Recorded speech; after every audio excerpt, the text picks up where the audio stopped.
This video will give a brief history of aviation regulation in the United States. But it's not just regulation that the government does. In many ways, the U.S. government helped build the modern U.S. aviation industry. The first powered flight was by the Wright brothers in 1903, but flight became more and more popular after World War I, which had brought about the rapid development of aviation engines and airframes. The first federal agency to regulate aviation was the Department of Commerce in the late 1920s. Generally, in the 1920s, the Commerce Department was responsible for many aspects of business, including transportation. The Department of Transportation was not created until 1966, so in the 1920s, aviation was lumped with other transportation into the Department of Commerce. This might seem arbitrary, but one reason for its treatment at the time was that transportation was not as big in the 1920s as it is today. Up until the 1920s, most Americans lived on farms, most Americans did not drive and own cars, and riding in a train was a big deal, so transportation was mainly a concern for business. Naturally, then, it should go to the Department of Commerce. In fact, early efforts to develop air routes across the country had been initiated by the post office. So, as said, about 7 years after the end of World War I, the Commerce Department became responsible for issuing certificates for pilots and aircraft. As you can imagine, the standards were extremely loose.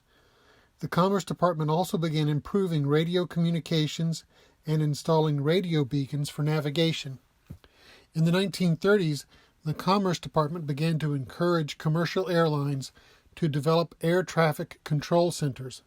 But after a couple of years, the Commerce Department took over the air traffic control development.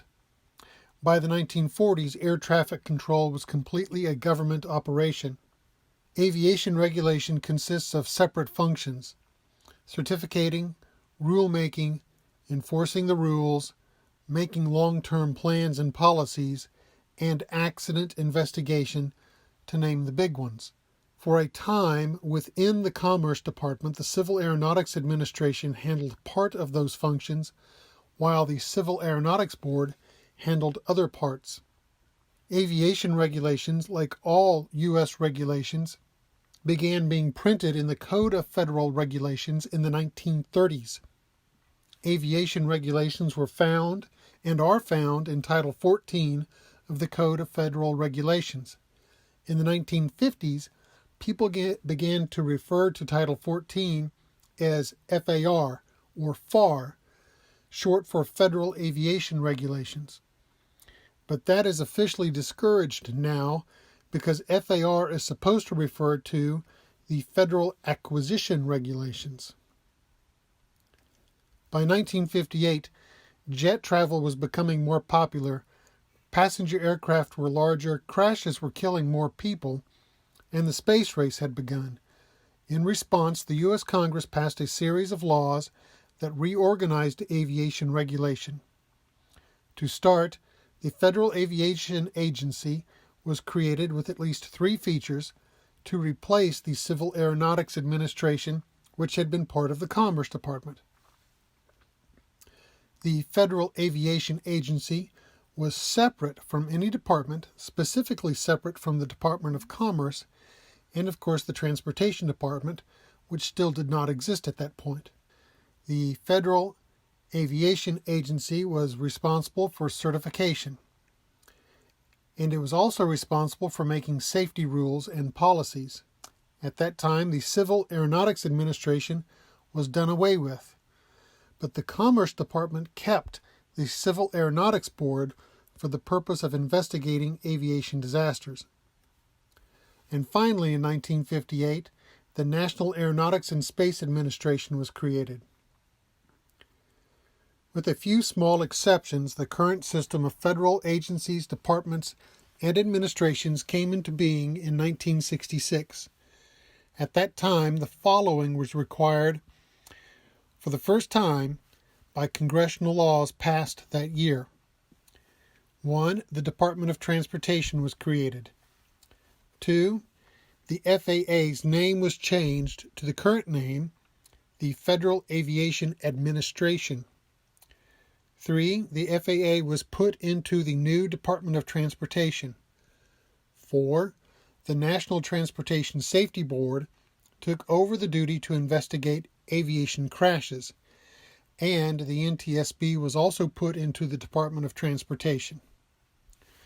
5. The Civil Aeronautics Board was moved into the Department of Transportation, but its job was limited to regulating airfares and routes. Today, the Federal Aviation Administration is still responsible for certifications, rulemaking, policymaking, and rule enforcements.